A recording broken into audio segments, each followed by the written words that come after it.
Fala pessoal, sejam bem-vindos a mais um episódio do nosso Pode Não, Dev. Eu sou Vinícius Lúcio, ao meu lado Sidney Flores. E aí, irmão, mais belezinha? Um alienígena ao meu lado aqui, ó. Vamos ver hoje se a gente consegue provar que existe vida.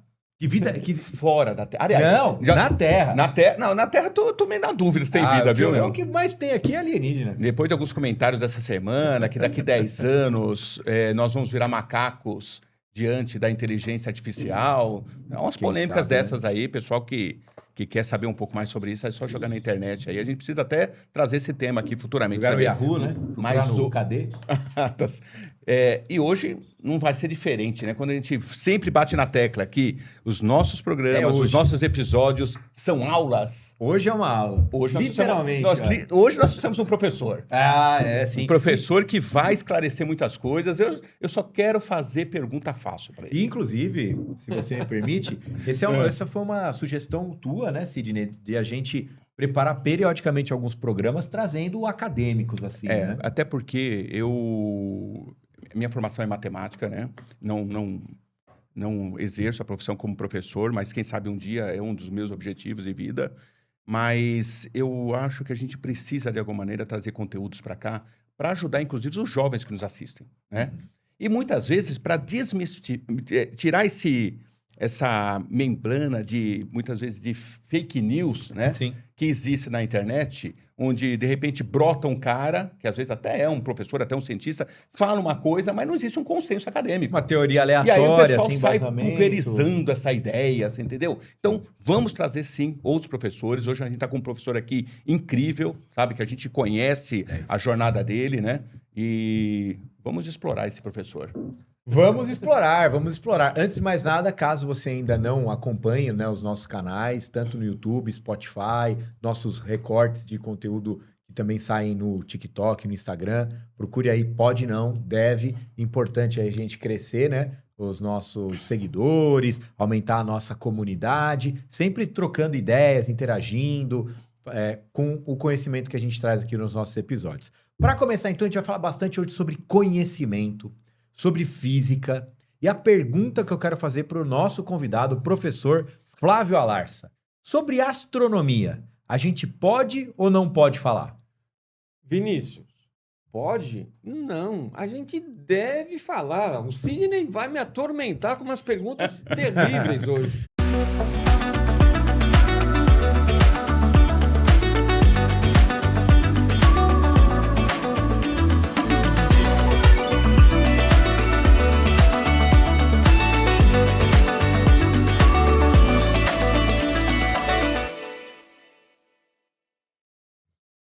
Isso aí, estamos começando mais um episódio. Obrigado, professor. Eu falo professor com todo o direito, né?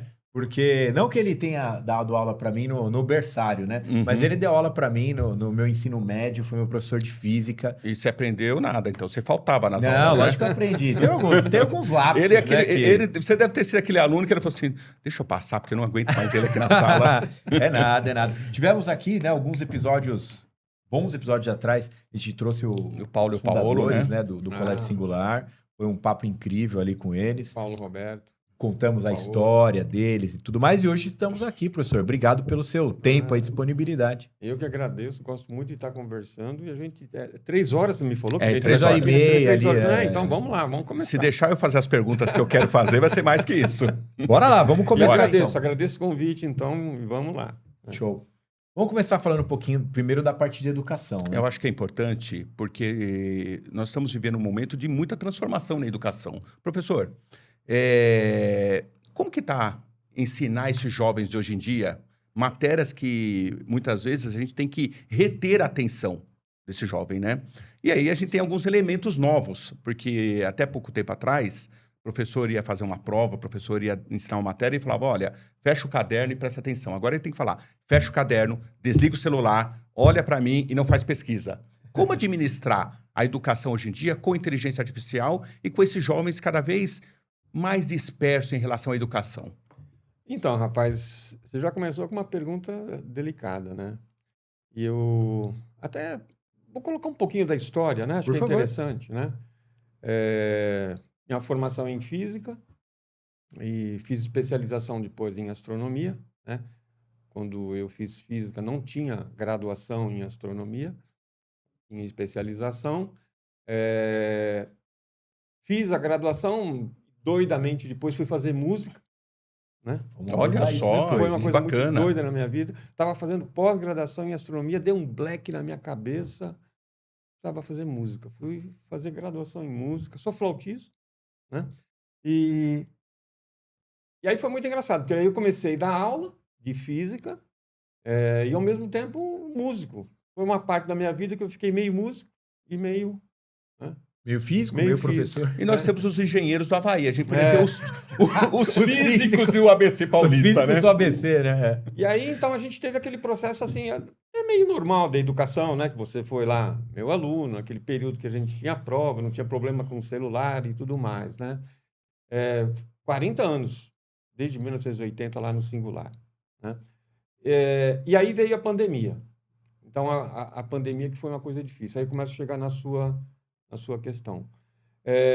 Então, esse momento desse ensino mais tradicional, que é mais do nosso tempo, das provas, da sala de aula, porque o que no ensino é meio chato é a cobrança, é a prova, ou é ensinar alguém que não quer aprender aquilo. Uhum. Eu não sei direito as soluções, entende?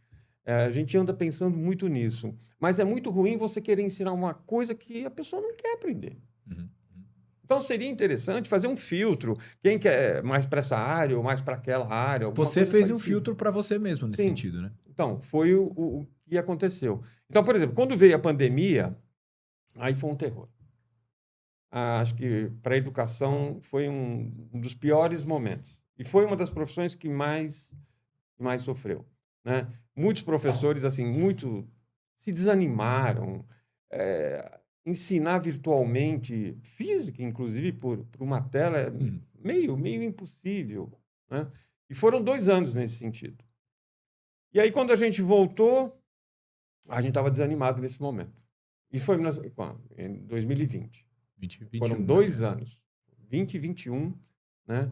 Com a pandemia. E aí, quando a gente voltou, meio que assim, opa, vai voltar. Nossa, voltou muito ruim. Muito ruim. Os alunos se desacostumaram de ter aula, não queriam ter aula, não assistiam aula, o desacato foi muito forte, o desânimo foi muito forte. Uhum. Né? Então, eu e alguns professores, desanimamos. E aí? Sim. O que a gente faz? Então, eu tive que reinventar, porque eu pensei que eu não gostava mais de dar aula. E aí, o que aconteceu? Foi muito engraçado, essa reinvenção. Nesse momento que eu estou agora feliz de novo. Bom, faz Porque parte, né? lá em 2010 eu era feliz, em 2020 eu não estava feliz, e agora eu estou feliz de novo. Então, o que aconteceu? Foi muito engraçado. Deixa eu até contar um pouco da história, né? Uhum. Sim. Porque nesse período da pandemia, o WhatsApp começou a pegar forte, e aí começa aquele começo do WhatsApp e tudo mais. Nossa, as pessoas no WhatsApp me perguntavam toda hora as perguntas que o Sidney quer fazer. E isso, e aquilo, aquele monte de coisa. Aí resolvi fazer um WhatsApp papos astronômicos, de astronomia. E Que, foi inclusive, crescendo muito rápido. eu quero entrar nesse grupo depois, tá? Não, ótimo, você vai entrar. Tá bom. É bate-papo de astronomia. Ou manda foto da Lua, outro do pôr do sol, outro de buraco negro, outro de antimatéria, outro disso. Então, é papo de astronomia. E dentro do grupo, me pediram para montar cursos de astronomia. Tá vendo a ideia resolvendo? E pego o Zoom, montamos cursos, continuo com os cursos, aulas gravadas e tudo mais. Nossa, adorei dar aula para adulto. Mesmo online, né? Online. Porque quando você acaba a aula para adulto, eles falam obrigado. Uhum. Olha só. No colégio não é muito normal. Eles estão doidinhos É uma para acabar a aula. obrigação ali, né? Você está Você cumprindo, está né, uma entendendo grade que eu e tal, comecei a ali. ficar feliz de novo? Sim. Descobri que eu continuava com vontade. Adoro dar aula. É que nem PT com a bola lá do Neymar. É. Ele adora a bola, eu adoro dar aula. Entendeu? Então, foi muito engraçado. Atualmente também, a gente está com esse WhatsApp, tem o curso lá no Zoom com as aulas de astronomia, e esse ano eu comecei um trabalho voluntário, ó, o Sidney vai entrar, voluntário, gratuito, que o Singular está mantendo, de papos astronômicos. Segunda-feira à noite a gente leva um papo de astronomia. Sabe como é pelo Zoom. que eu cheguei no isso, hein? professor de volta, né? Eu vou entrar mesmo. Eu tava conversando com o pai de um amiguinho do Antônio, que a gente se conheceu ali, e ele falou, pô, vocês estão no Singular, estudei e tal, lembro do professor tal, lembro do professor tal, lembro do Flávio. Eu falei, pô, pra caramba, o professor Flávio, a Larsa, né, que a gente fala, né? Uma das aulas mais incríveis que tinham era dele e tal. Eu falei, meu, eu faço parte de um grupo com ele e tal. Eu falei, cara, ele é um cara incrível pra eu chamar no podcast. Aí ele falou, então eu te ajudo. Eu te passo o WhatsApp dele, Gustavo. você chama ele e tal, o Gustavo, pai do amiguinho do meu filho na escola. E aí ele comentou realmente desse grupo. E ele tá lá, é nerd que nem nós, assim, tá lá no grupo, tá acompanhando, né, as coisas e tal. Você vê que bacana, né, um movimento aí pra despertar Não, e esse outra, conhecimento. você começa a atrair pessoas que querem trabalhar aquele assunto, que querem estudar, que querem aprofundar nesse assunto, né? E aí deixa eu chegar na sua questão, entendeu? Eu estava dando aula no acadêmico. E estava difícil para dar aula no acadêmico. Porque 3/4 não querem ter aquela aula. E eles não querem, porque eles querem fazer outra coisa. Por isso que eu não sei te dizer qual é a solução. Entende? Gerar Mas esse aquele vermelho. 1/4 que queria, não podia assistir muito, porque os 3/4 não queriam assistir. Então tá difícil essa situação. E aí o que aconteceu? Eu deixei de dar aula no acadêmico. E fui dar aula onde? Para o pessoal que quer fazer Olimpíada de Física e de Astronomia. A moçadinha que tá doida para estudar. Então são os alunos que estão ali Sim. cursando seu ensino médio, mas que estão Sim. interessados em participar das Olimpíadas Sim, de Física sim. e Então, eu dou Astronomia. aula pro fundamental e para o ensino médio, para treinamento para a Olimpíada de Física e treinamento para a Olimpíada de Astronomia. Adoro. Eles adoram. Energia boa, acaba a aula, eles querem continuar. Você entende? Aí o que acontece? Teria que impor um canal desse tipo. Entende? Acho que a gente foi igual falar disso de alguma. Porque chega um momento que você tem que ter a sua predisposição, né? Isso aqui faz mais sentido para mim, eu vou evoluir. Eu não tenho absoluta certeza disso, mas a Alemanha, ela tem uma carreira, né, dentro do ensino fundamental deles e o médio que meio direciona isso. Você parte para algumas disciplinas que você tem curiosidade e que você quer se especializar. É claro que essa base vai sustentar você ir para uma faculdade depois, né? Sim. Não adianta nada, eu vou abrir mão da aula de física, de química e depois eu quero me tornar físico. Você vai sofrer mais. Você vai sofrer mais para poder entrar nessa faculdade. Então, não sei, eu acho que... Então, entende? Eu não tenho, assim, soluções, mas essa experiência, esse renovar, esse redescobrir, para mim foi muito importante. E os alunos adoram esse tipo.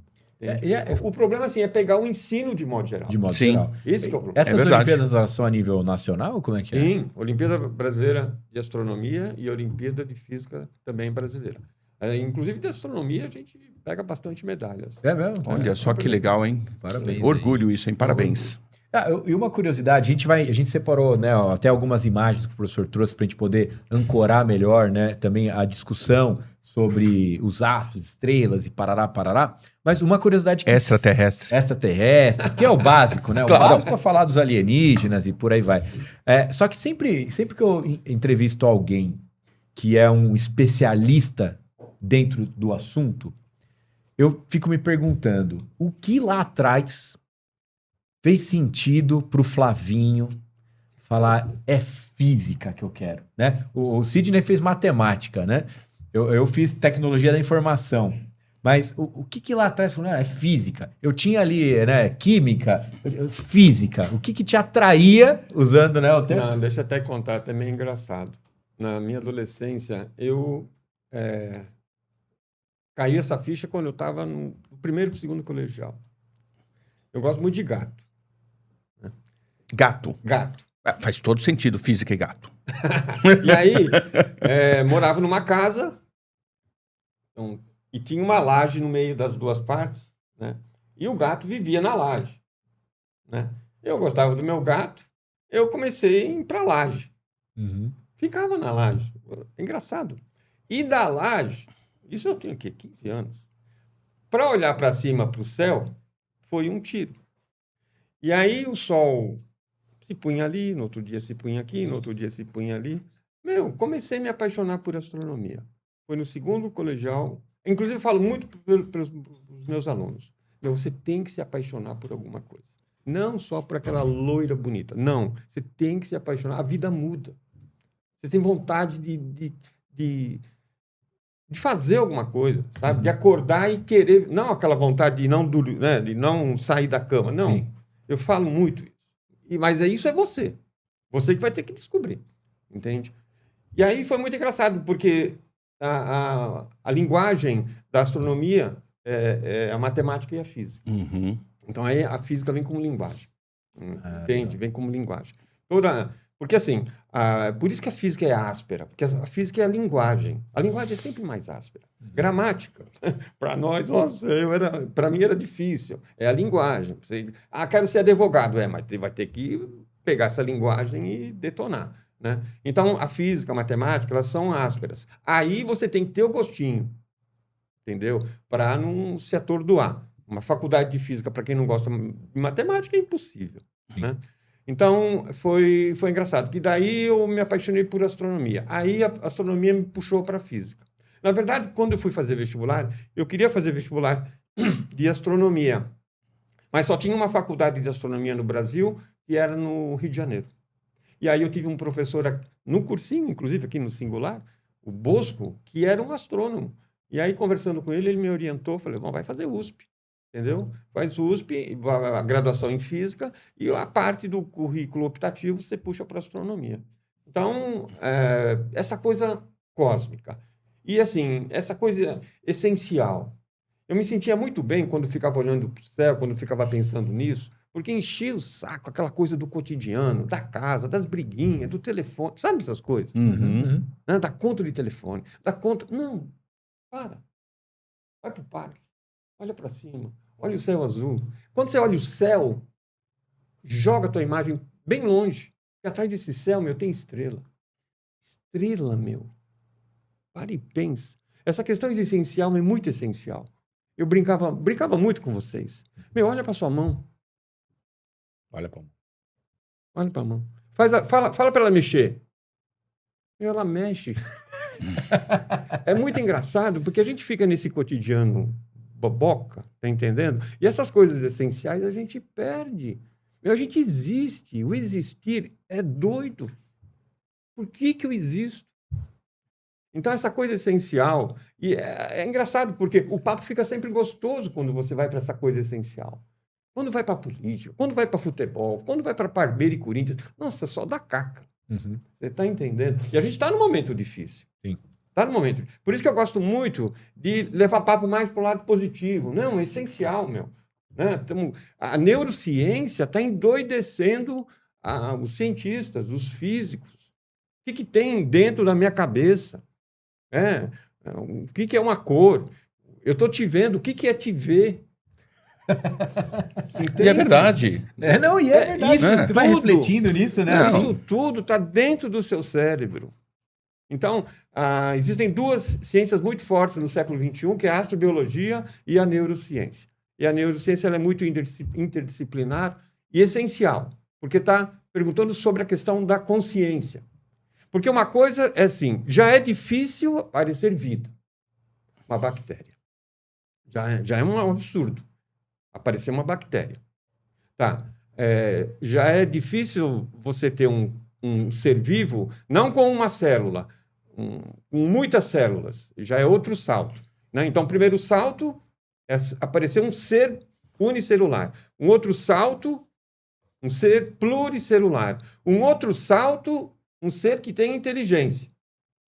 Porque uma formiga tem inteligência, o polvo tem inteligência, o cachorro tem inteligência. E o outro salto que agora está atordoando a neurociência é a consciência. Que aí é o nosso caso. Nossa. Ou de alguns. Então, a gente, por exemplo, está perguntando se a formiga tem consciência. Parece que não. Também assim, sempre parece, sempre pé no chão, entendeu? Mas esse salto, porque a gente é um ser que está contando a história do universo. Eu acho que uma formiga ainda não está nesse estágio. Você está entendendo? Então, ser inteligente está cheio. Uma abelha é muito inteligente. Inclusive, um polvo, uma abelha, uma salamandra, tem certos pontos que é muito mais inteligente que eu. O polvo muda de cor. Nossa, como assim? Você está entendendo? E aí tem esse salto agora que é da consciência. Como surgiu essa consciência? Onde está essa consciência?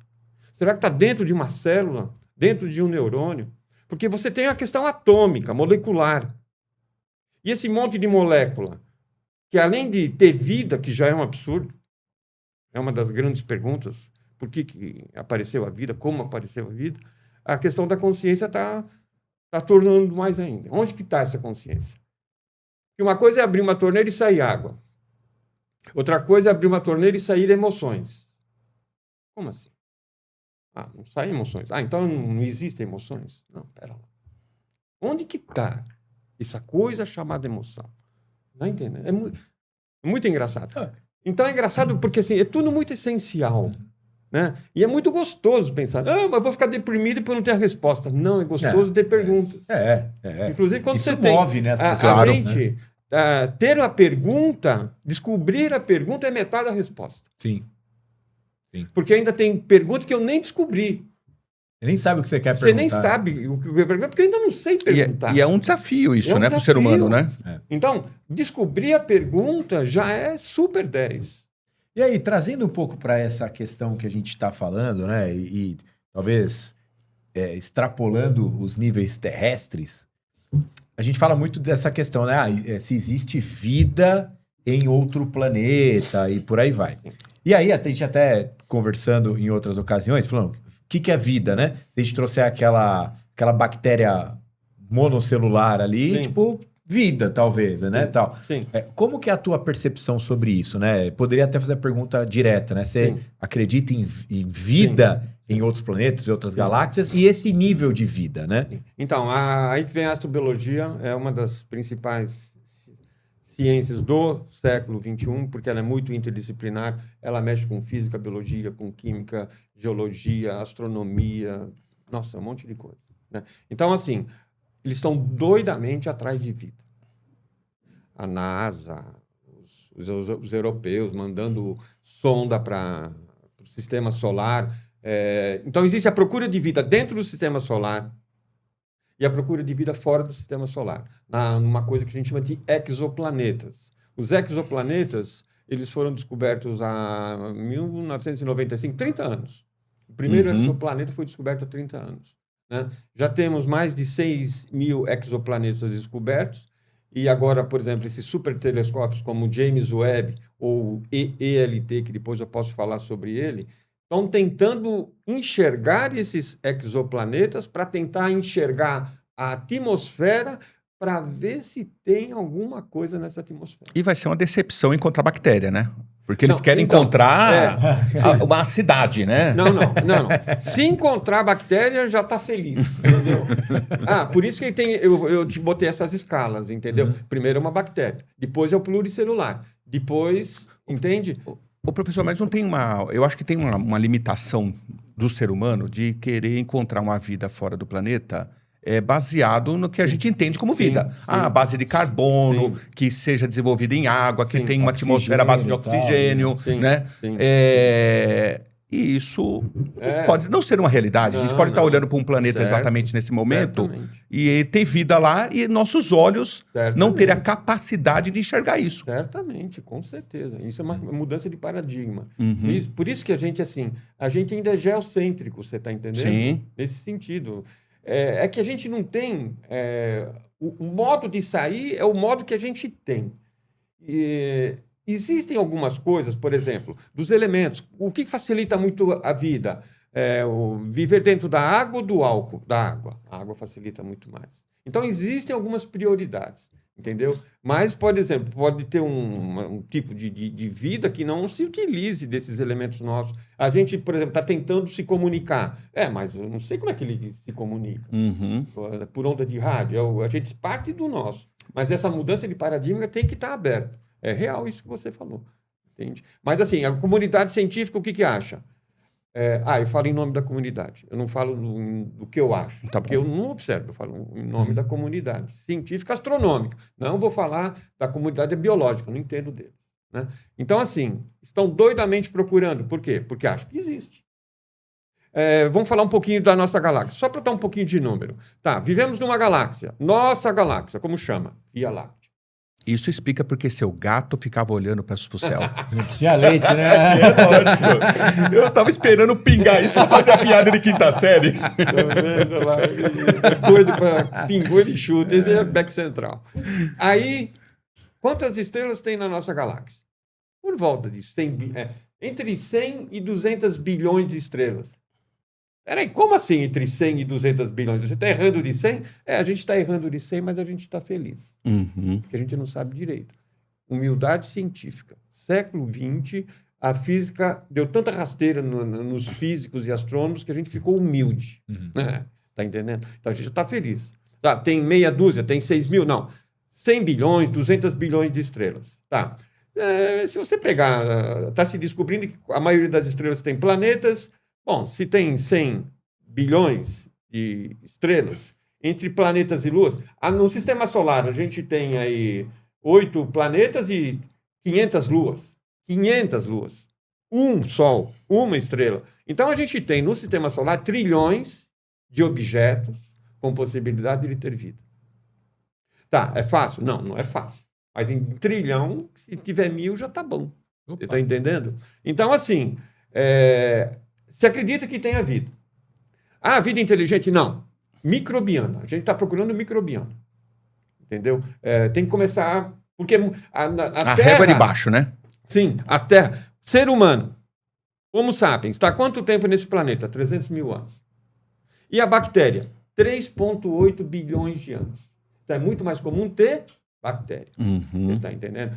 Vida multicelular é dos últimos 500 milhões de anos. A gente ficou 3 bilhões de anos só com bactéria. Se o ET passasse aqui, nesses 3 bilhões de anos atrás, ele não ia ver nada, porque está dentro da água dele. Essa aí é a teoria da floresta negra, né? Teoria da floresta escura, sim, né? Não é? Sim, sim. Porque a gente está olhando para uma estrela hoje que ela pode nem existir mais. Com certeza. Não é verdade? E aí, por exemplo, a Europa, Lua de Júpiter. Gelo por fora, água por dentro. Lá tem os ingredientes da vida. Tem água, tem energia, porque a energia é vulcânica, no centro a água aquecida. A vida deve ter surgido não na atmosfera, a vida deve ter surgido na água e lá embaixo. Não por fotossíntese. Fotossíntese foi uma invenção das bactérias modernas. As primeiras bactérias não sabiam que era fotossíntese. Então, Europa, Lua de Júpiter, gelo por fora, água por dentro, energia por dentro, tem os ingredientes de vida.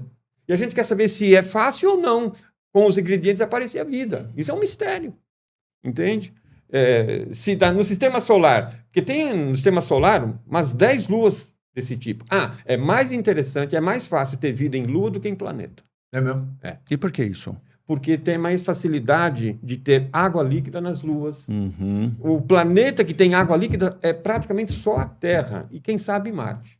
Está entendendo? Mercúrio não tem, Vênus não tem, o resto não tem. Por causa da retenção da atmosfera? Nossa, aí é uma planetologia bastante complicada. Tá. Né? Mercúrio não tem atmosfera e é um pedaço de rocha que não consegue segurar a água.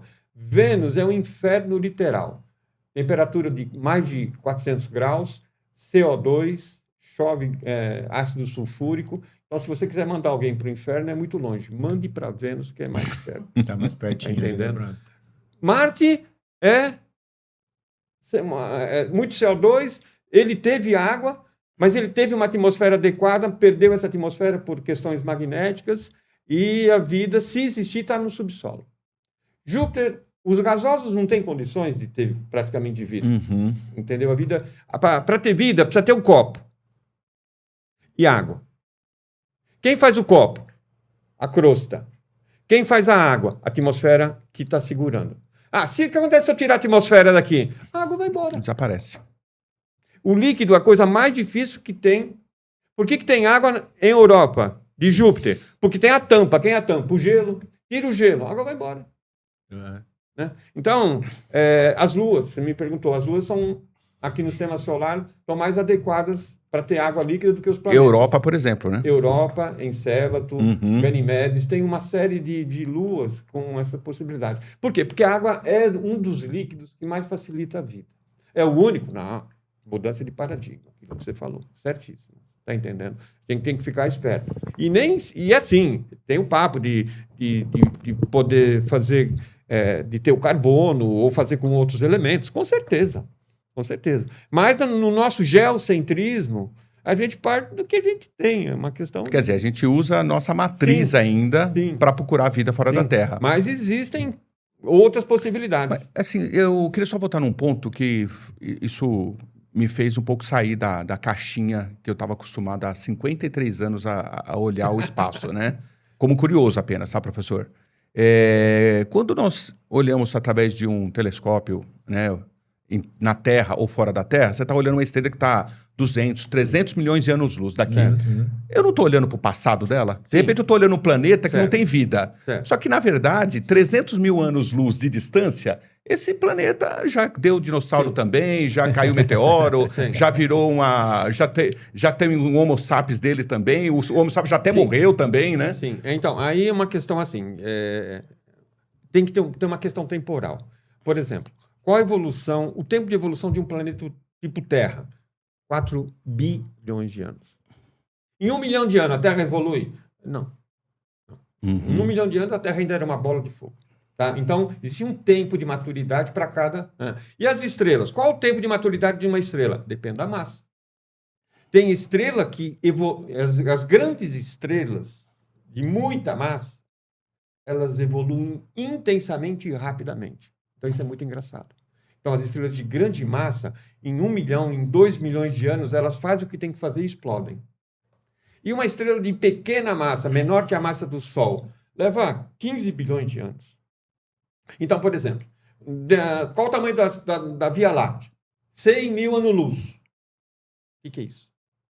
A luz a 300 mil quilômetros por segundo, a luz para atravessar a Via Láctea leva 100 mil anos. Tá, 100 mil anos para a maioria das estrelas é muita coisa? Não.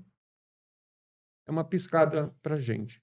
100 mil anos para o Sol não é quase nada. Tá, então vamos lá.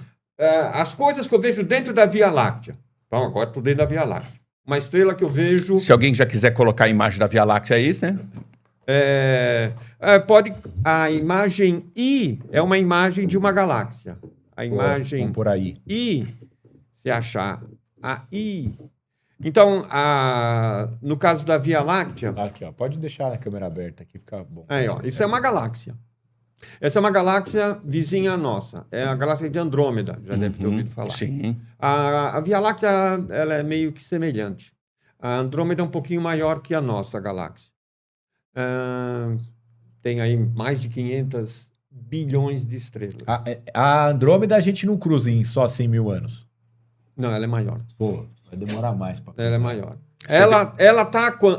Boa. Ela tá a quanto da gente? 2 milhões de anos-luz. 2 milhões? Milhões de anos-luz. Milhões.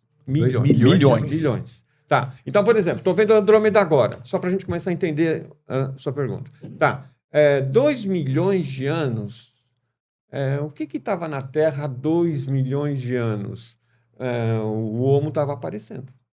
O Homo não era o Sapiens. É o que a gente está vendo deles lá agora. Sim. Se alguém na Andrômeda, é isso que eu ia falar, se alguém lá em Andrômeda tiver um hipertelescópio e estiver olhando para a Terra... E estiver olhando para a Terra, é difícil, mas tiver... Sim. Vai ver o Homo erectus. Por isso que eles não estão vindo aqui ainda. Falou, os caras estão muito pouco evoluídos. Por isso que eu falei, eu acho que essa questão do observador ela é muito importante. Sim. E Einstein já falava isso na teoria da relatividade. Da relatividade, né? Que tudo depende do observador. Sim. Né? Eu estou parado aqui, mas se alguém tiver do espaço olhando, vai falar, não, o Sirius está em movimento porque a Terra está girando. Um movimento de rotação e translação. Sim. Então, quer dizer, mesma coisa, você está dentro do trem, sentado lendo o jornal, você está o quê? Parado. Mas para o observador, você está em movimento. Então, essa questão que o senhor coloca de... Se o cara estiver olhando para nós nesse exato momento, ele está olhando o nosso passado, e aí ele desligou o telescópio e de repente tem uma nave espacial chegando lá do cara que ele olhou era macaco ainda e hoje... Sim, Chegou e falou, tá, não, Chegou, evoluiu. não, mas Tá. eu acabei de olhar pro planeta de vocês, você tava ainda Não, tentando então. criar o fogo. Aí vamos chegar lá. Essa aqui está a 2 milhões. Tá. Mas existem algumas galáxias, que não são as mais distantes, que estão a 70 milhões de anos-luz da Terra. Como assim? 70 milhões de anos-luz? A luz leva 70 milhões de anos para chegar aqui. Então, se hoje eu vejo no telescópio, a luz saiu de lá há 70 milhões de anos atrás. Tá, inverte. Vamos para lá. Tem lá um hipertelescópio, e eles começam a olhar para a Terra. O que eles vão ver chegando lá? A luz que eles veem chegando lá é a luz que saiu daqui há 70 milhões de anos atrás. Sim? Isso. Aí tinha dinossauro. Ele vai ver dinossauro andando na superfície da Terra. Não vai ver fóssil de dinossauro. Não, ele vai ver o dinossauro andando, porque a luz do dinossauro está chegando só agora lá. É uma dimensão de tempo Sim, muito... Sim. Então, por exemplo, ainda respondendo a sua pergunta, dentro da Via Láctea, as estrelas que eu vejo, será que elas já mudaram? Não, quase nada. Porque o tamanho da Via Láctea é 100 mil anos-luz. Tá. Então, as estrelas que são perto da gente estão a 1.000 anos-luz, 2.000 anos-luz. E 1.000 anos, 2.000 anos... Não gera tanta mudança, né? Não. Para uma estrela mudar, ela precisa de 1 bilhão de anos. Você está entendendo? Então, por isso que é o tempo de cada uma. Se uma mosca dura 10 dias, então, depende...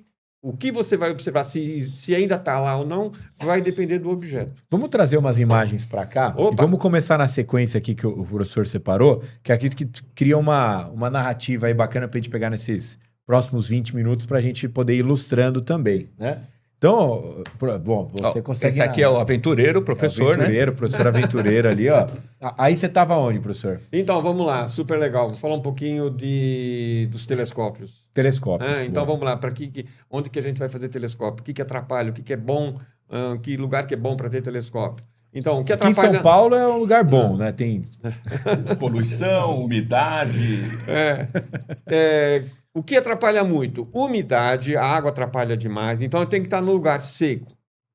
Deserto. Bom. Deserto, primeiro ponto. Tá, então, vamos lá para o Saara.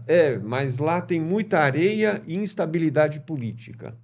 Então, já começa com isso. Imagina eu fazer meu telescópio e os caras aí falam, não, agora esse telescópio é nosso. Então, essa questão é muito importante. Então, pouca água, baixa luminosidade e altitude, né? Porque a grande parte da água está mais ou menos a 1.000 metros de altitude. Acima disso, já começa a diminuir muito. Então, o deserto do Atacama é o local do planeta melhor para observação. Tanto é que tem vários telescópios lá, tem base de muitos países lá, né? De grandes telescópios. 100. O Brasil tem telescópio lá? Tem. Depois, na imagem D... Peraí, deixa aqui, já você me pergunta isso. Tá bom, eu faço. Aí na imagem D eu mostro o telescópio brasileiro. Tá? Passa para B. Pode ir passando, vou deixar nessa Então, aí... fica bom. Isso aí é a nave espacial. Isso aí para. Isso aí é a nave espacial. Isso é a nave espacial do Eu assisti eu trouxe o novo filme do Spielberg, que é o Dia D. Inclusive, Dia D. fica a indicação. Já assistiu, professor? Ainda não? Dia D? Dia D, do não. Spielberg? Não. Vale a pena. E isso, é uma nave espacial, claro. E não, Independence Day tinha uma igualzinha. Tinha também. Não, Vinícius Cadê não o tinha nem me Smith? falado do Sidney, mas já tinha trazido isso para você. Mas depois não muda dessa daí não, depois eu falo. Tá bom. Mas deixa eu voltar para Atacama. Ah, tá. Então... Porque tinha essa é a então... próxima aqui, né? Acho que ela fala da Atacama aqui, né? Não, a primeira anterior Volta lá. é quando... Volta só um pouquinho, dá para voltar? Lógico. E quem manda?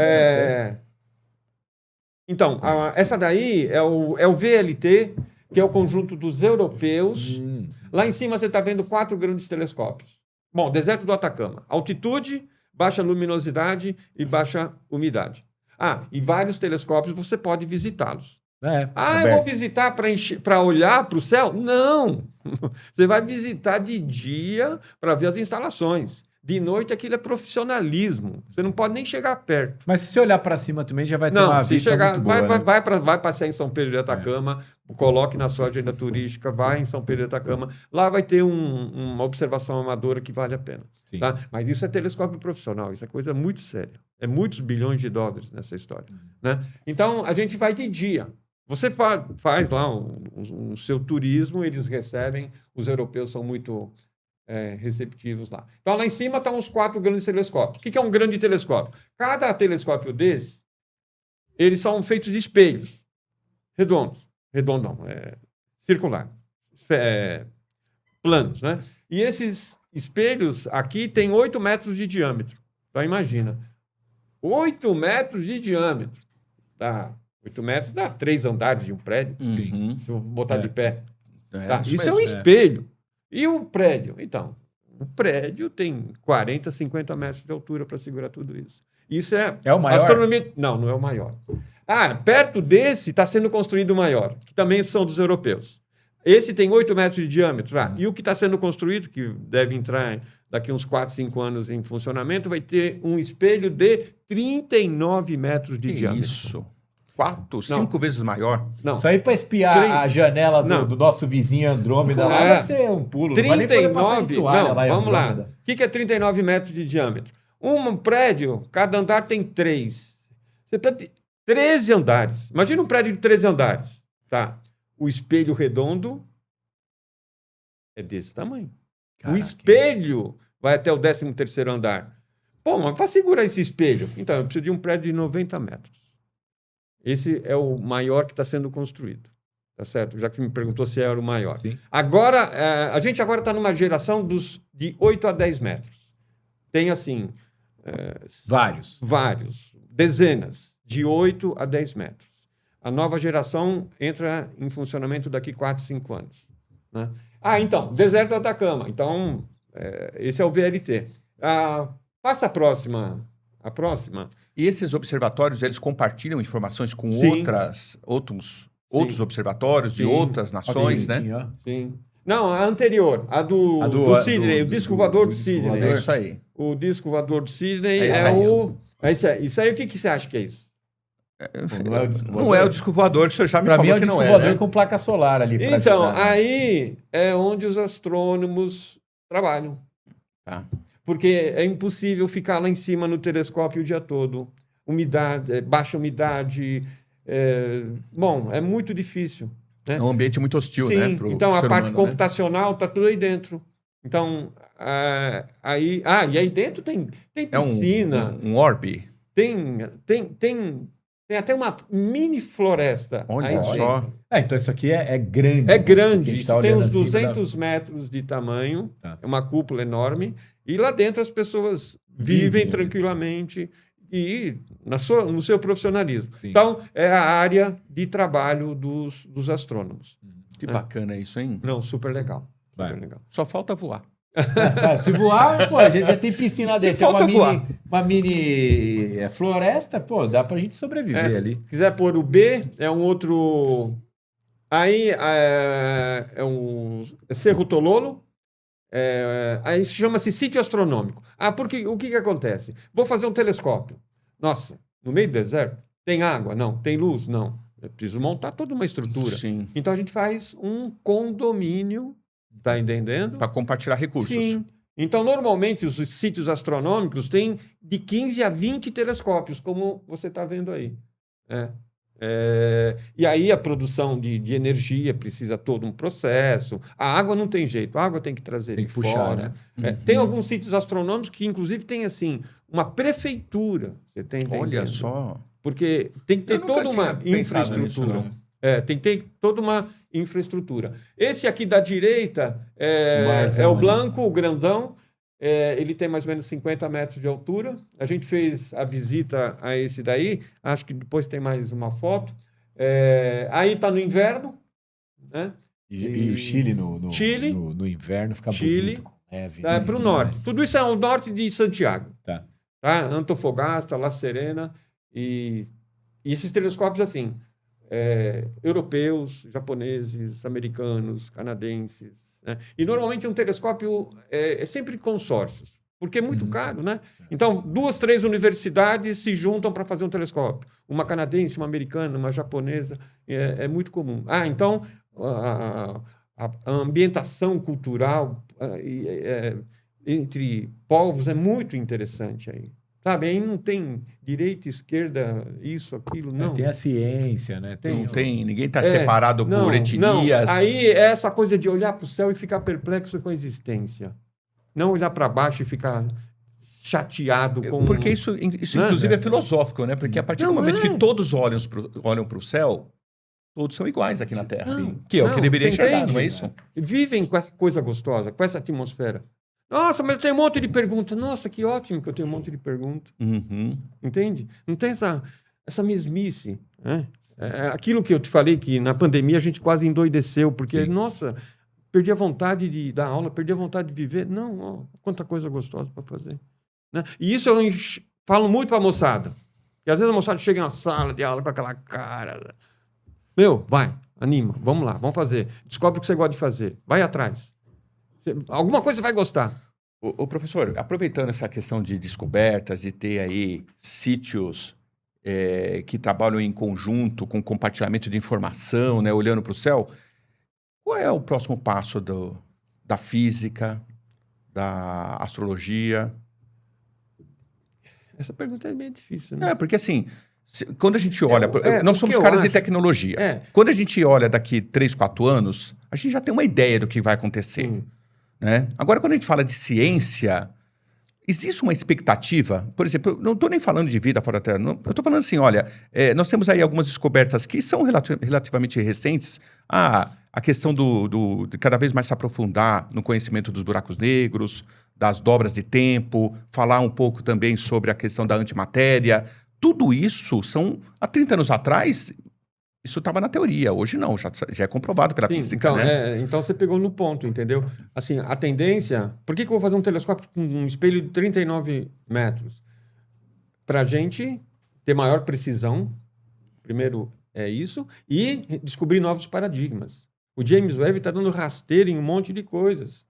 Mas, então, para que fizeram o James Webb? Para dar rasteira mesmo, para descobrir coisas lá no início do universo que a gente não sabia. Uma questão, por exemplo, é uma galáxia. A gente viu Andrômeda, né? Se descobriu que a grande maioria das galáxias, no seu miolo, tem um super buraco negro.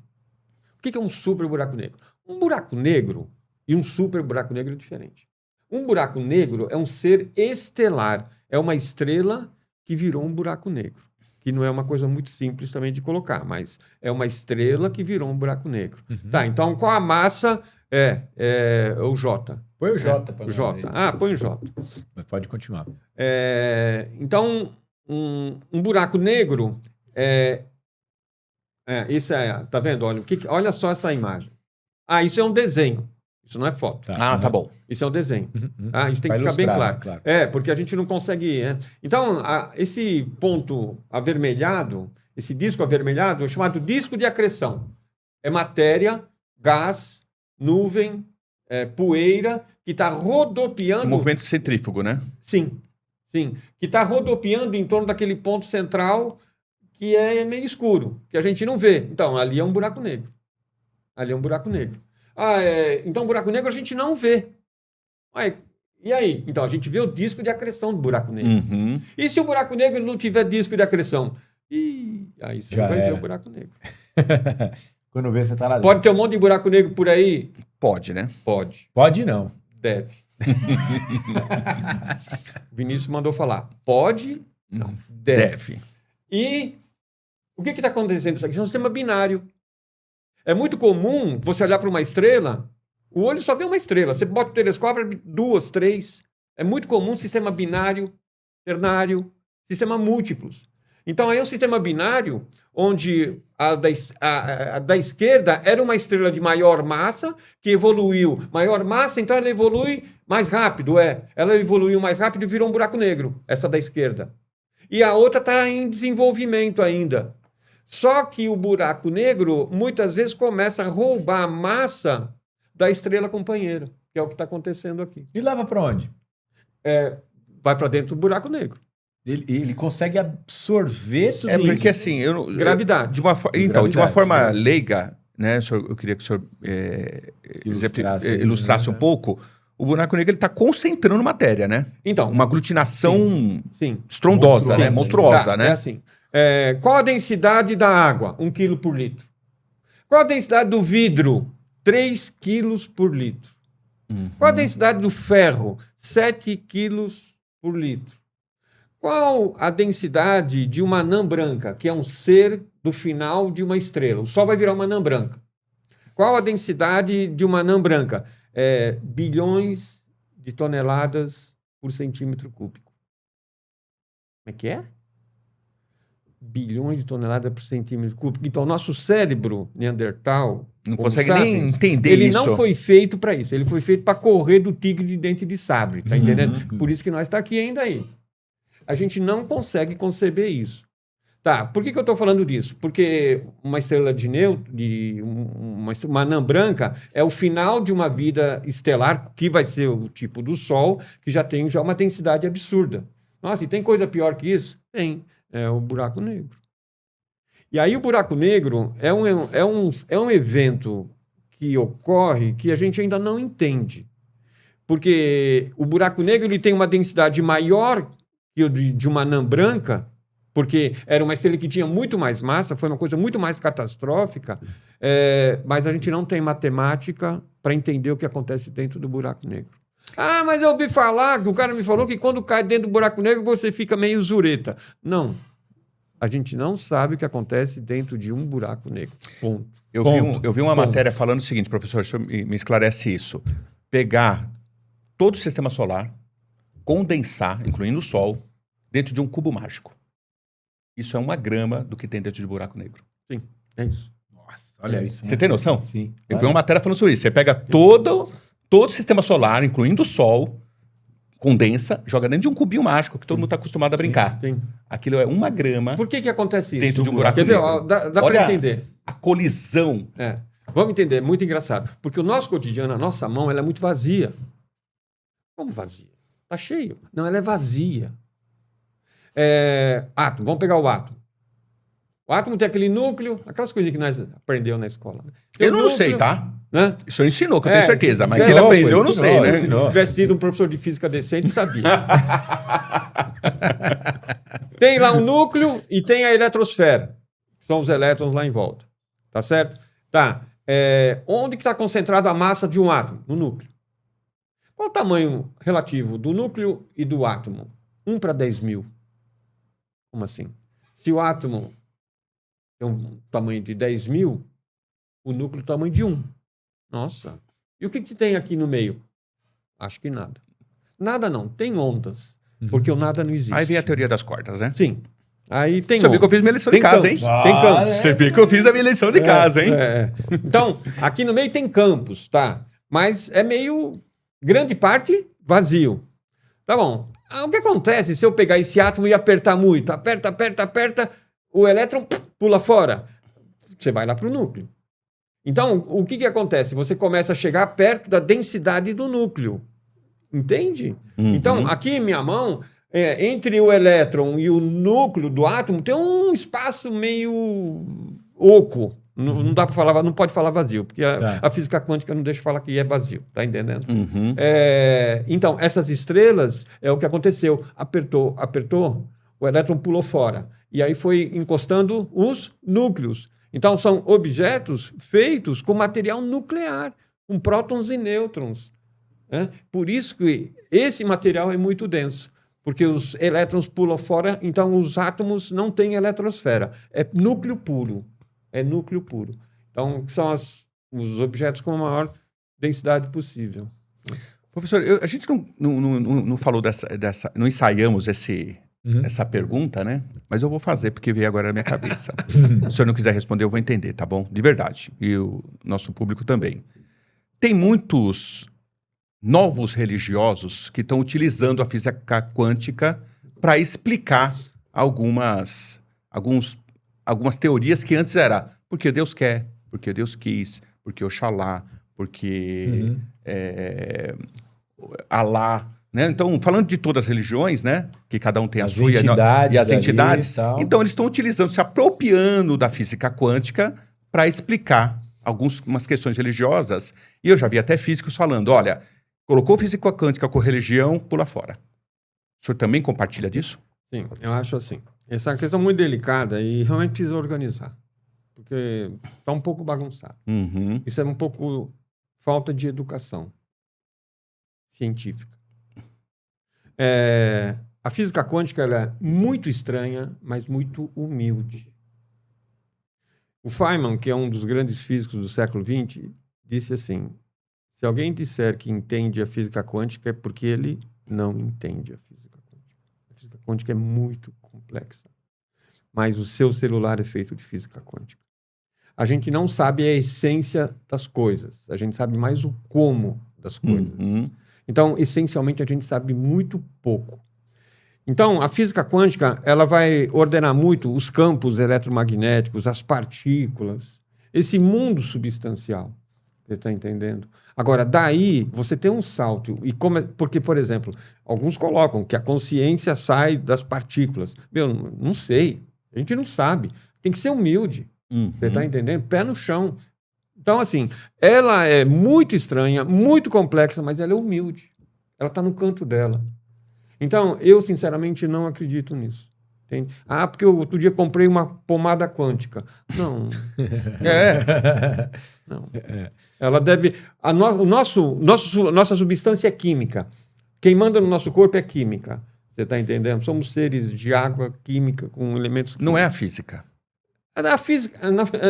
É que assim, agora, os químicos que me desculpem, mas é que a química é um ramo da física. Tá bom. Tá. Tá bom? Tá bom. Se a gente for cancelado aí para alguns químicos, né? Desculpe, químicos. Não, é que assim... então, entendeu essa questão da física quântica? Entendi. Meu, a gente não sabe. Então é uma apropriação indébita. Não. Né? Então, assim... As religiões porque, assim, que estão se apropriando disso é uma apropriação indébita. Não. É porque ele não sabe o que está falando. Professor, a gente vai entrar aqui nos nossos 5, 10 últimos minutinhos, mas eu queria que você selecionasse aqui uma imagem para a gente poder discutir mais sobre ela dentro desse contexto que a gente está falando. A gente foi para o buraco negro, a gente falou um pouquinho ali de Andrômeda. O que você... Vamos dar uma olhada na G. A G é interessante a gente comentar. Antes disso, a D, só para mostrar o telescópio brasileiro. Tá, que é uma pergunta que eu fiz, né? Se o Brasil tem vai telescópio. na D. É olha lá. bonito, hein? Mais bonito. Ainda... olha que interessante. Deserto do Atacama. Esse o senhor visitou também? Sim. Aí é Cerro Pation. Tem Cerro Tololo, Cerro Pation, Cerro Paranal. É o nome das montanhas. Certo? Esse telescópio da direita é o Gemini Sul, porque tem o Gemini Norte, que está lá no Havaí. Outra coisa interessante, outro ponto muito forte é o Mauna Kea, Havaí. Havaí, ele está no meio do Pacífico, baixa luminosidade, 4.000 metros de altitude. Né? Então, existem muitos telescópios também, muitos sítios astronômicos nessa região. Um dos grandes telescópios novos está sendo construído lá. E olha aquilo que eu comentei, olha as nuvens lá embaixo. É isso aí, eu estava prestando atenção nisso. Que impressionante. Lembra que eu falei que assim tem um limite que as nuvens, acima desse limite, que dá 2.500, 3.000 metros, começa a limpar. Quanto mais alto, melhor. Porque aí em cima só tem cirros, né? Alguma coisinha. Sim. Mesmo assim, sempre atrapalha um pouco. Sim. Então, é por isso assim, existe o tempo útil cada telescópio, né? Qual o tempo útil do telescópio? 330. O que é isso? 330 dias por ano, um céu limpo. Vou perder lá uns 30. Que é quase nada, é um mês de férias. Né? Então, esse da direita é o Gemini Sul, ele tem um espelho de 8 metros, e é da geração de 8 metros, então. E o da esquerda é o SOAR, que é o telescópio brasileiro. Ele tem um espelho de 4 metros. Mas é bom, né? Sim. Bom. O SOAR, ele é brasileiro e ele... Aproximadamente quantos cientistas trabalham aí? Então, aí quase nenhum, isso que eu ia falar. Olha. Onde que eles estão? Eles estão aqui na USP, estão na UF. Ele está trabalhando remoto. Sim. Robô. É de uma salinha da USP que você controla esse terreno. Que bacana isso. Quem está aí? Os técnicos De chilenos. manutenção. De manutenção. Operadores. Os operadores. Sim? No Gemini, no caso do Gemini também. Um ou outro astrônomo às vezes vai, entende? Mas a grande maioria é a distância. Inclusive, uma pergunta que você me fez também, esses telescópios vão tomando muitos dados. Outra coisa que está absurda. Existe muito mais dado que astrônomo. Os astrônomos não estão dando conta de todos os dados que estão saindo da grande quantidade. E aí, dá-lhe IA. A IA, inclusive, ela surgiu muito forte dentro da astronomia. Eu tenho certeza disso. Há 30 anos. Tem, inclusive, um físico, astrônomo também, agora eu peço desculpas de não recordar o nome dele, é aqui do Nordeste brasileiro, né, de uma faculdade federal, que ele descobriu através... Ele sempre trabalhou, ele estava acompanhando alguns cometas, né? E aí ele ficou impressionado com a ajuda do IA, que tem um cometa que ele observa há 30 anos, que ele fez uma rota diferente para Marte que diminuiu em quase 3 meses uma viagem para lá. Inclusive, ele já publicou isso, né? Depois eu peço desculpas, a gente coloca isso nas nossas observações quando esse programa for para o ar, falando o nome do cientista, o que ele descobriu.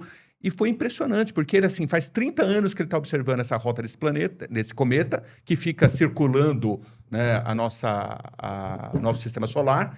E aí ele fez uma mudança de rota, e quando ele se aproximou da Terra, ele falou assim, peraí, ele está 3 meses antecipado. E aí ele conseguiu traçar uma rota nova, que inclusive foi publicada, que pode diminuir até 3 meses uma viagem até Marte. Eu vi esse artigo, eu não cheguei a entrar em detalhes, mas eu ouvi sobre isso.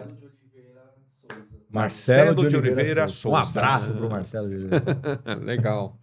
Então tá aí. Muito obrigado. Quer passar outra? Passa para a G. A G é A interessante. A G é uma trombada cósmica. Isso aí. Nossa. Essa imagem... Bom, essa imagem é assim. O pessoal chega e fala, eu queria comprar um telescópio para ver isso. Não. Você não vai ver. Não dá. O cara for agora lá na Santa Efigênia comprar um telescópio, ele não enxerga essa imagem. Não. Então não existe. Não, existe. É que os seus pobres olhos e seu cérebro não processa isso. Não. Você não enxerga quase nada. Aqui está cheio de onda de luz, micro-onda, infravermelho, raio-x. A gente não enxerga quase nada. Você está entendendo? Tá, e por que isso é tudo colorido? Porque isso aqui é uma foto muito complexa. Primeiro que isso aqui, essa imagem, ela é uma fusão galáctica, é uma trombada galáctica, né? Que é uma coisa que se descobriu que é meio normal. Já está bem deformada, a parte de cima era uma galáxia, aquela parte de baixo ali era uma outra galáxia, e elas estão no processo de fusão. E como que eu tiro uma foto dessa, por exemplo? Então, você tira várias fotos em cores, em filtros. Eu vou tirar vou pôr o filtro vermelho, vou ver só o vermelho. Aí tiro uma foto que sai branca e preta. Não sai vermelho. Não. Agora eu vou pegar o filtro verde. Outra foto. Agora eu vou pegar o filtro azul. Você faz várias fotos e depois... juntas. Sobrepõe uma sobre a outra. Uma curiosidade. Só desculpa, mais uma coisinha. Eu posso também tirar uma foto em infravermelho. A gente enxerga infravermelho? Não. Não, mas o telescópio enxerga. Sim, Então não existe. Aqui não existe. Lógico que existe. É você que não enxerga. Se acontecesse um troço desse, né? Um trupicão desse. Uma colisãozinha. Mas sabe? O sinistro. Você tá ali no amarelo piscante, aí... Será que a Porto Seguro achei que ele Um BO. Será que deu total? Essa era a minha pergunta da perda total. Se acontecesse da Via Láctea trombar ali com a Andrômeda. Sim. Ia ter um choque de planetas? Ia dar uma explosãozinha? Ou a gente ia passar ileso ali? Não é que deve acontecer. Tá. Pode acontecer. Vai acontecer, né? Deve acontecer. A previsão é daqui uns 4 bilhões de anos a fusão entre Andrômeda e a nossa galáxia. E aí o que acontece? Qual a distância média das estrelas? A estrela mais próxima da gente, que é Alfa Centauro, ela está a 4 anos-luz. Tá, qual a proporção do tamanho da estrela com a distância? Tá, vamos pegar uma bolinha de tênis aqui em São Paulo e uma outra bolinha de tênis em Recife. É isso aí. Tá bom. Tenta acertar as duas. Vai. Joga aqui de São Paulo para acertar lá. Vai ser fácil? Então, o espaço é muito vazio.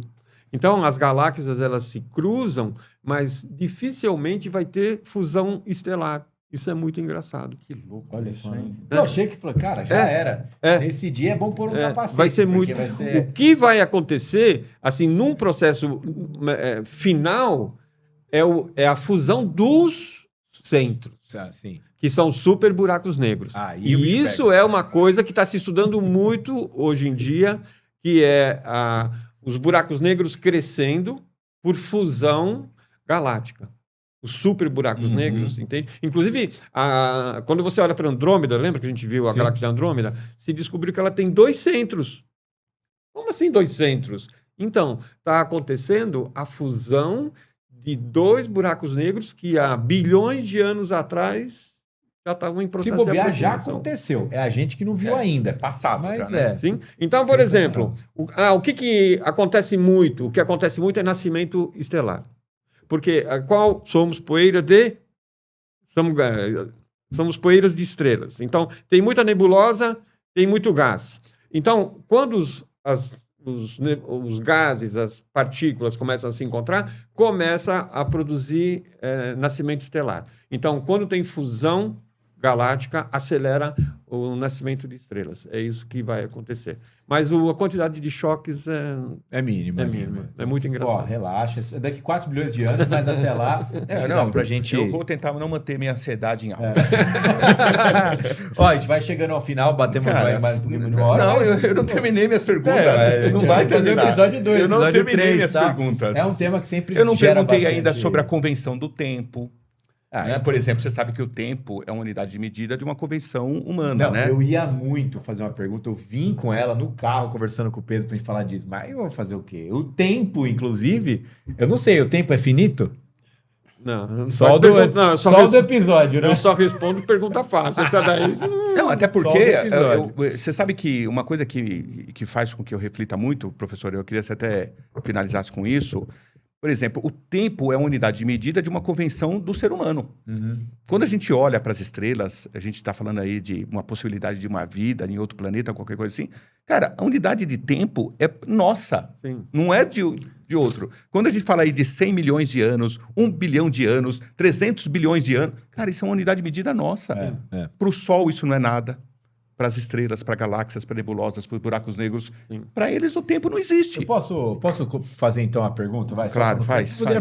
Poderia perguntar fora daqui, né? Mas vou perguntar aqui. A gente estava vindo falando bastante daquele recorte do filme Interestelar, que eles descem no planeta... Como é que é o nome do planeta? Esqueci o nome do planeta lá. É bem fácil para quem é fã do filme. Eles descem naquele planeta que é coberto de água, né? Até isso fica aquele tec. E cada uma hora representa 7 anos, né? E aí, justamente, né, eles fazem ali um passo. Planeta Miller, exatamente. Que tem aquela super onda. Aí eles voltam e o cara, achei que vocês iam voltar mais, né? Porque o cara tá 40 anos mais velho. O cara tá, acho que ele ficou 15 anos ou 20 anos, alguma coisa assim. E lá embaixo passaram ali 2, 3 horas, né? Como que você tenta, né, de forma simples... Sim. Tá, isso é mensurar muito delicado. Essa questão. É muito delicado, mas eu vou tentar. A gente tem uma formação clássica, desde o Newton, que a gente acha que o espaço e o tempo, eles são absolutos. E o nosso cotidiano, isso é assim, entendeu? O nosso sapiens, o nosso Neandertal, viveu assim, está acostumado com isso. Mas quando você vai para altas velocidades ou para altas gravidades, o tempo ele é relativo, o espaço ele é relativo. Isso é muito doido. Qual o tamanho desse copo? Depende da gravidade que está aqui em volta. Como assim? Dependendo da gravidade, o campo gravitacional ele muda forma, ele muda distância, ele muda o tempo. Ele deforma o tempo. Ah, mas não acredito nisso. Problema seu. Paradigma. Por isso que o século XX foi o século que os físicos levaram muita rasteira. Tiveram que engolir tudo isso, tá entendendo? Quando o Einstein chegou e falou isso, o Einstein, começaram a acreditar nele anos depois, porque achavam que ele era louco. Né? Então, ele foi muito desacreditado na época, né? O tempo depende da gravidade local. Então, por exemplo, a gente está aqui na superfície da Terra. Tem uma gravidade aqui, tem 9,8 metros por segundo ao quadrado. Sim. E o satélite, o GPS? Tem outra gravidade. O tempo para o satélite passa diferente do nosso tempo. E é por isso que o seu GPS aqui, para você ir até o centro de Santo André, tem que ter correção relativística. E você nem Porque o satélite, o seu GPS está ligado... Quem manda é o satélite. Mas o tempo lá é diferente do tempo aqui. E se você não fizer a correção, o GPS vai dar errado. Então, a física quântica está no celular e também já está no seu GPS. A relatividade está no seu GPS. Olha só. Já aconteceu com você, de você estar andando na via, de repente dar um pau no Waze, e ele está falando que você está a alguns metros de distância. Sim. Aí você fala, caraca, mas eu não estou andando no canteiro da Anchieta, eu estou dentro da pista central da Anchieta. Aí, daqui a pouco, ele corrige e volta para cá. Ele perdeu, em algum momento, ele perdeu essa compensação que existe. Então, vamos voltar ao planeta Miller. O que acontece? O planeta Miller é um planeta que está girando perto de um buraco negro. E o buraco negro tem alta ou baixa gravidade? Alta Alta. gravidade. Altíssima. Tá, então, o tempo passa mais lentamente em alta gravidade. O tempo passa mais lentamente em alta gravidade. Então, por exemplo, onde que o tempo passa mais lento? Aqui ou lá no satélite? Onde a gravidade é maior? Aqui. Então, o tempo passa mais lento aqui na superfície Do que no do satélite. que no satélite. E o Miller, por que era tão radical? Porque estava perto de um buraco negro, então a diferença de gravidade era muito grande. Então, não é uma questão... porque essa correção aí é de alguns milissegundos. Você está entendendo? Uhum. Mas no caso lá do planeta Miller já era muito maior. Então, o planeta Miller tinha alta gravidade. E depois, quando eles voltaram para aquele outro planeta, que estava muito distante, o tempo passava diferente. Então, o tempo não é absoluto. O espaço não é absoluto. A gente não mexe na água, não forma aquele turbilhão. O espaço é a mesma coisa. Se explode alguma coisa, o espaço ele é um ser. Ele tem maleabilidade. É doido. Onda. Quando explode uma Você estrela, nunca viu ela aquela produz onda no espaço. Aquela maquete que é muito clássica, né? Deles fazerem, por exemplo, que o tempo é um lençol, e aí ele coloca os planetas. Sim. E assim, Ele o peso deforma, de cada né? planeta Sim. deforma o Sim. lençol do tempo, Sim. né? Sim, Isso é um clássico, Sim, né? Para sim, você sim. passar a entender é isso. a matéria e o espaço. Então, é porque o espaço a gente entende um pouco mais, porque a gente vê, mas o tempo a gente não vê e fica mais complicado. Uhum. Mas o tempo, ele é maleável. Ele não é absoluto. Ele estica, ele comprime. A gravidade faz essa propriedade. Por isso que a forma que a gente mede o tempo aqui na Terra, por ser uma convenção nossa do Homo sapiens, né? Ela deixa de existir quando você sai do planeta. Ela deixa de existir. Então, aquilo que a gente mede hoje como 100 anos-luz, 10 mil anos-luz, alguém já pode ter desenvolvido uma tecnologia que isso não é nada. Sim. Né? Olha... E assim, só para fechar, Sim. tudo isso a gente conseguiu descobrir. E como é tudo isso? Mas se você me perguntar o que é o tempo, eu não sei responder. A gente essencialmente quase não sabe nada. Entendeu? Isso é como. Como eu faço um celular? Tudo bem. A física quântica vai te mostrar como você faz. Agora, essencial... É porque a questão é existencial. Uhum. O que é o tempo? Não sei escrever. O que é existir? Não sei o que é.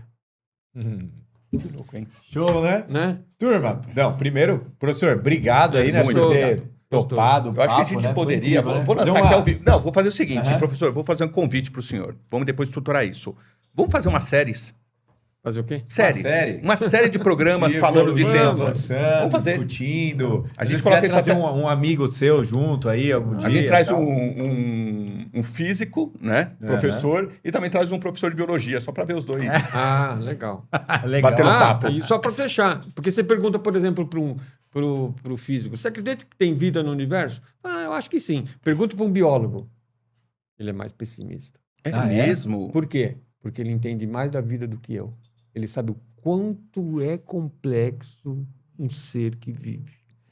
Esses trilhões de átomos combinados, a probabilidade disso existir, mas é tão pequena que a ignorância de um astrônomo não tem ideia.